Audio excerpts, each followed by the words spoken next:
কি বলেন তো, কি বলেন? নিশ্চয় আল্লাহ ইনসাফকারীদেরকে ভালোবাসেন। এখন এখানে আমরা তিনটা কথা জানছি। এক নাম্বার, যারা আমাদের সঙ্গে ঝগড়ায় বিধর্মীরা, যারা অমুসলিম, তারা যদি আমাদের সঙ্গে ঝগড়ায় না জড়ায়, যুদ্ধে না জড়ায়, তাহলে আমরা তাদের সঙ্গে কি করব না পাইবেন। তাহলে বোঝা গেল সেই সময় যদি মসজিদের আমরা একটা নকশা পাই, তাহলে নিশ্চিত এটা বোঝা যাচ্ছে যে এখানে মুসলিমদের বিচরণ ছিল, মুসলমানের আবাদ ভূমি। এরপর আরো প্রায় 4 জন সাহাবীর কথা উল্লেখ পাওয়া যায় যে আমাদের বাংলাদেশে তাদের পা মুবারক পড়েছিল। তাহলে বোঝা গেল ওই মসজিদেরও আগে সাহাবী আসছে। তো যাই হোক, আল্লাহ সুবহানাহু ওয়া তাআলা দয়া করে, মেহেরবানি করে আমাদেরকে মুসলিম করে মুসলিম একটি দেশে জন্মগ্রহণ করার সুযোগ দিয়েছেন।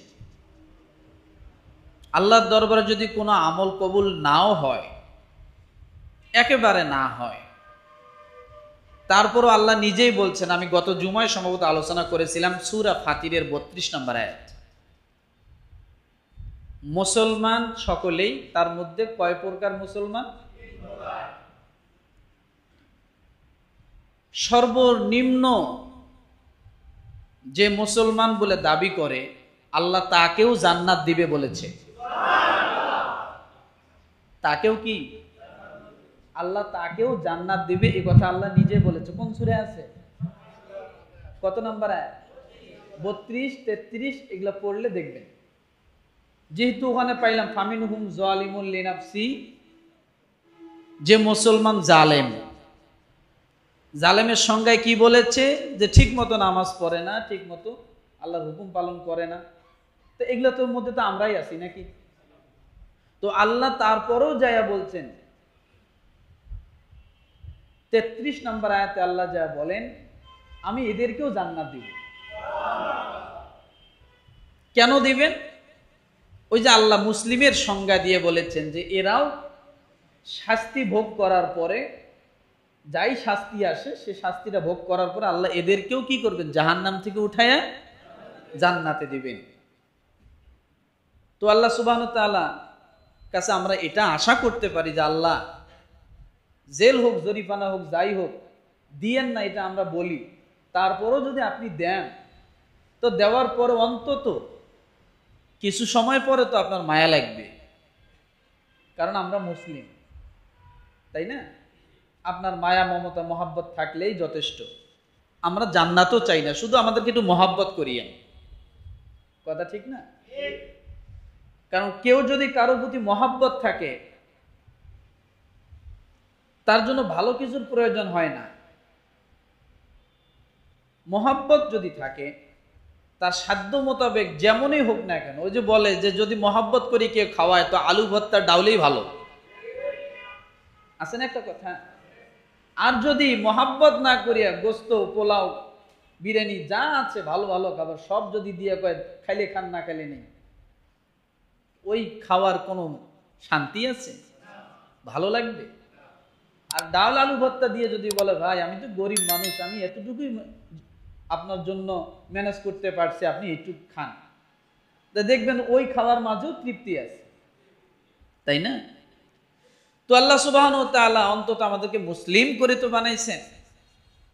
আমরা হয়তো মুমিন এখনো হতে পারি নাই, মুহসিন হতে পারি নাই, কিন্তু মুসলিম অবস্থায় তো আছি। আল্লাহ যেন এই অবস্থায় আমাদেরকে অন্তত ঈমান হারা না করে। এজন্য বলতে হয় ইনশাআল্লাহ আমি মুমিন হব, কিন্তু ইনশাআল্লাহ আমি মুসলিম হব এটা বলা যাবে না, কারণ এটা সর্বনিম্ন স্তর।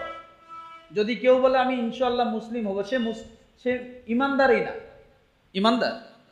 কিন্তু কোন মুসলিম যদি বলে আমি ইনশাআল্লাহ মুমিন হব, ইনশাআল্লাহ আমি মুহসিন হব, ইনশাআল্লাহ আমি মুত্তাকি হব, তাহলে আল্লাহ তাআলা তাকে মুমিন হওয়ার জন্য সহজ করে দেবে, মুহসিন হওয়ার জন্য সহজ করে দেবে। তাহলে ইনশাআল্লাহ মুসলিমের মধ্যে না নাই, কারণ এটা তো সেই বলতে পারে যে কাফের, যে আমি ইনশাআল্লাহ মুসলিম হব। যে হিন্দু সে বলতে পারে, যে খ্রিস্টান সে বলতে পারে, কিন্তু মুসলিম হয়ে তখন মুসলিমের ক্ষেত্রে ওই সময় ইনশাআল্লাহ লাগানো যাবে না। যাবে কোথায়? মুমিনের ক্ষেত্রে, মুত্তাকির ক্ষেত্রে, মুহসিনের ক্ষেত্রে। আমি সর্বনিম্ন অবস্থার মধ্যেই আছি। আল্লাহ তাআলা আমাদের সকলকে যেন জান্নাতবাসী বানায় দেয়, বলে আমিন। তাহলে আমাদের আলোচনার বিষয় ইসকন। ইসকন কি আর ইসকনের কাজ কি, ঠিক আছে? আমরা এর উপরে আজকে জানবো। এ বিষয়ে আমরা আগে কোরআন থেকে জানি। আল্লাহ তাআলা কোরআনের মধ্যে মুসলিম এবং অমুসলিমের সংজ্ঞায় কি বলেছেন, তাই না? আল্লাহ পাক রব্বুল আলামিন বলেন সূরা মুমতাহিনা, কোন সূরা? 28 নম্বর পারায় রব্বুল আলামিন সূরাতুল মুমতাহিনার 8 নম্বর আয়াতে আল্লাহ বলেন লা ইয়ানহাকুমুল্লাহু আনিল্লাযীনা লাম ইউকাতিলুকুম ফিদ-দীনি ওয়া লাম ইউখরিজুকুম মিন দিয়ারিকুম আন তাবাররুহুম ওয়া তুকসিতু ইলাইহিম ইন্নাল্লাহা ইউহিব্বুল মুকসিতিন। ওই যে গত জুমায় বলেছিলাম যে আল্লাহ তাআলা কুরআনুল কারীমের কয়েক শ্রেণীর মানুষকে আল্লাহ মোহাব্বত করে এই কথা বলেছেন, বলছিলাম না? আল্লাহু ইউহিব্বুল, ইন্নাল্লাহা ইউহিব্বুল মুকসিতিন। পাইছেন এখানে? এখন মুকসিতিন কি এটা তো জানেন না, তাই না? কিন্তু আল্লাহ মুকসিতিনকে কি করে? মোহাব্বত করে, ভালোবাসে। সুবহানাল্লাহ বলে। আসুন আস্তে আস্তে বলি।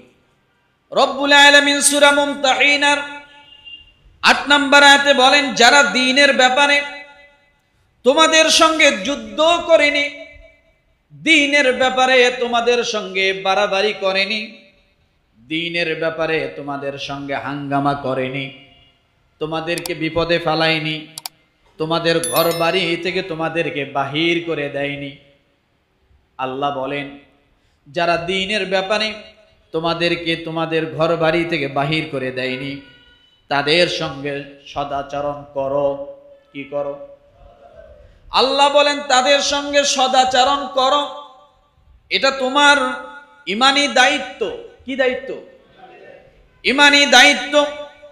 আল্লাহ বলেন তাদের প্রতি তোমরা ইনসাফ করো, কারণ তোমরা তাদের প্রতি কখনো জুলুম করিও না, অন্যায় করিও না, বাড়াবাড়ি করিও না। যারা তোমাদেরকে আক্রমণ করেনি তাদেরকে তোমরা কখনো আক্রমণ করতে যেও না। কার শিক্ষা এটা? কাকে শিক্ষা দিচ্ছেন? ঈমানদারদেরকে, মুসলিমদেরকে আল্লাহ বলছেন।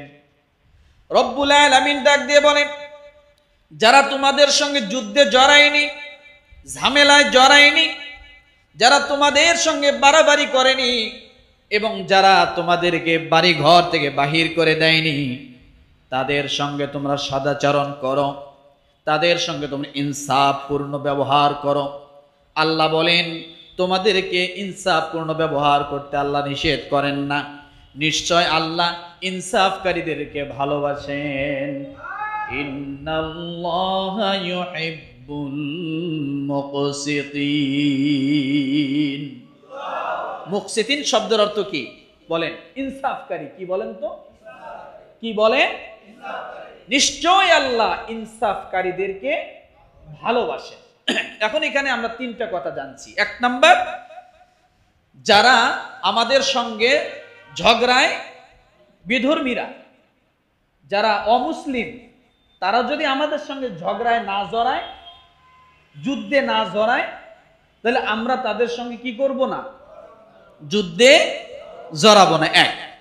দ্বিতীয় কথা হলো তারা যদি আমাদেরকে ঘর বাড়ি থেকে বাহির করে না দেয়, তাহলে আমরা তাদের সঙ্গে খারাপ আচরণ করব না। 2। দেখেন কোরআনের শিক্ষা, মুসলিমের শিক্ষা এটা। এরপর আল্লাহ বলেন তোমরা তাদের সঙ্গে বেইনসাফি করিও না, অসদাচরণ করিও না, তোমরা সব সময় তাদের সঙ্গে ইনসাফপূর্ণ আচরণ করো। কারা করবে? কাদেরকে করবে? অমুসলিমদেরকে। সকলে মাথা উঁচু করেন, এদিকে তাকান। অমুসলিমদেরকে শিক্ষা দিচ্ছে কে? আল্লাহ। এরপরে আল্লাহ বলেন যে এই কাজ যারা করবে আমি আল্লাহ তাদেরকে ওই সমস্ত ইনসাফকারীদেরকে ভালোবাসা দেব। তাহলে এই আয়াতের আলোকে দেখা যায় মুসলমান যত জায়গায় যত দেশে যুদ্ধ হচ্ছে অমুসলিমদের সাথে, সব এগুলো অধিকার লড়াইয়ের যুদ্ধ চলছে। ফিলিস্তিন, গাজা আজকে ইসরায়েলের সঙ্গে যে যুদ্ধ করছে, ফিলিস্তিনের ভূখণ্ড এটা সম্পূর্ণটা কার? ফিলিস্তিনের, মুসলমানের।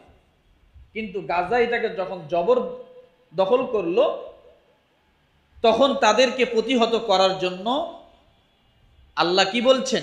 নিষেধ করেন না। এইরকম আমাদের দেশে কেউ যদি কোনো অমুসলিম যদি আমাদের সঙ্গে গায়ে পাড়া দিয়ে যুদ্ধ করতে চায় তাহলে আমাদের বসে থাকা যাবে? কথা বলে, মাথা উঁচু করেন, এদিকে তাকান, আমার দিকে তাকান, বসে মাথা নিচু করছেন। এখন আল্লাহ কি বলেন? যদি এরকম পরিস্থিতি হয় আর যদি আমরা চুপ করে বসে থাকি, আল্লাহ আমাদেরকে সে বিষয়ে কি বললেন? তাহলে বাড়াবাড়ি না করলে আল্লাহ কি বলেছেন? ইনসাফকারীদেরকে আল্লাহ ভালোবাসেন। আবার যখন আমাদের প্রতি যখন কোনো বাড়াবাড়ি হয় তখন যদি আমরা চুপ করে বসে থাকি, আল্লাহ তখন কি বলছে দেখেন। রব্বুল আলামিন সূরা মুমতাহিনার 9 নম্বর আয়াতে আল্লাহ বলেন, ইন্নামা ইয়ানহাকুমুল্লাহু আনিল্লাযীনা ক্বাতালুকুম ফিদ-দীনি ওয়া আখরাজুকুম মিন দিয়ারিকুম ওয়া যাহারু আলা ইখরাজিকুম আন তাওয়াল্লাউহুম ওয়া মান